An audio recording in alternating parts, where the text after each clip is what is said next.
Good day, Mountain Sage families and students. My name is Patrick Patton, sometimes known as Patton Sensei, and I am the circus arts teacher.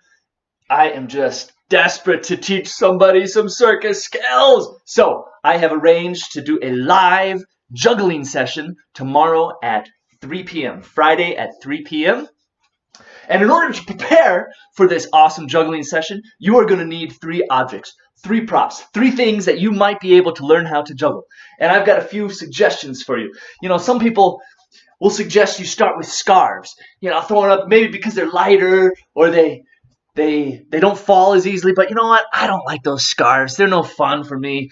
Move on, move right past them. Get yourself some fruit. I like apples, pears. These are pretty good things to juggle. They got a nice weight, a little bit big for those smaller hands, but they're pretty decent. Problem with apples, if you drop them, they bruise. Even better than apples are oranges, clementines. These things you can drop and they don't get as nasty as the apples. But this is one of my all-time favorites, is the clementine, the old little orange. These are great. Man, oh man, I love it. You can use potatoes. Potatoes. Here, this is my potato trick. I call it the Patrick Patton potato performance. Oh, not like that. Here we go. We can use any sort of fruit or produce is great. Onions, banana. No, don't use bananas. Those are no good. But here we go. You could simplify this. Go outside, find yourself a couple of rocks. Don't do this like me, inside next to fragile things. But rocks are actually a pretty decent weight. If you can find yourself 3 nice round ones, those would be decent.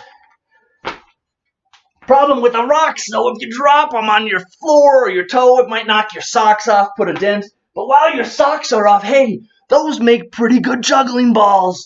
Wad them up. They're a little bit light. Maybe you can get creative and bundle them up with maybe some pennies inside or a bouncy ball or something that's going to give it a little bit of weight. I suppose you could even put one of those clementines in the socks and bundle it up to make it a little heavier. There's also objects that you might have around your house like tennis balls. Tennis balls are great for learning how to juggle. Racket balls, baseballs. But you know what I like about these tennis balls? What I like to do is to cut them open. I use a sharp knife to do this. You might need to get your parents' help with you for this. Put it on a table or a cutting board and very carefully cut a slit into the tennis ball and open it up like that. Fill it full of rice or pennies or sand or whatever weight you want. And then you take a balloon and you cut the top off of the balloon, the neck off of the balloon, and get all of your fingers out in that balloon and wrap it right around your tennis ball. And you might have seen these rolling around your school. We've been doing this for almost 2 years now, making these juggling balls, but they are some of the best. You can get lots of different colors, and the weight is just fantastic. Here we go. I'll show you a trick. This is called the robot.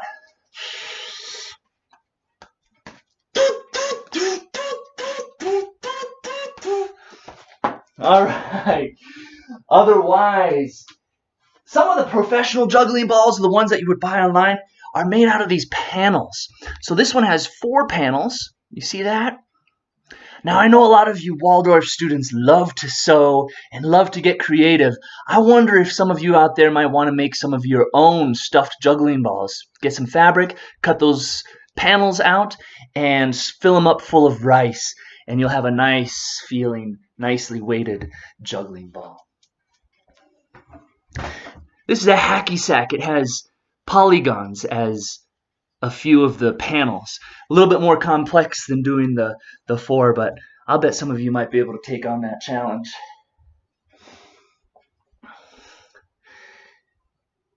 Anything around the house, I think you could juggle. You could juggle spoons. Spoons and spatulas, these have a slightly different weight to them, and they're actually more training for, obviously, you're going to want to Oh my goodness, that's so great. That's not so easy. Start with one, maybe start with a little flip. That's obviously in preparation for the pins, the longer items. This is slightly different. But if you want to learn, if you're already doing juggling balls, why don't you get something a little bit longer? I like tennis rackets. Those are fun to flip. Yes, yes. Any household item, ladies and gentlemen, makes for good juggling. I hope to see you tomorrow, 3 p.m. Join my live juggling session. Bring a prop, bring some clementines, bring some rocks, bring some socks, bring some boots. If you got the socks, you might as well do the boots. Ugh, ugh. Oh my gosh. Ugh. See you there.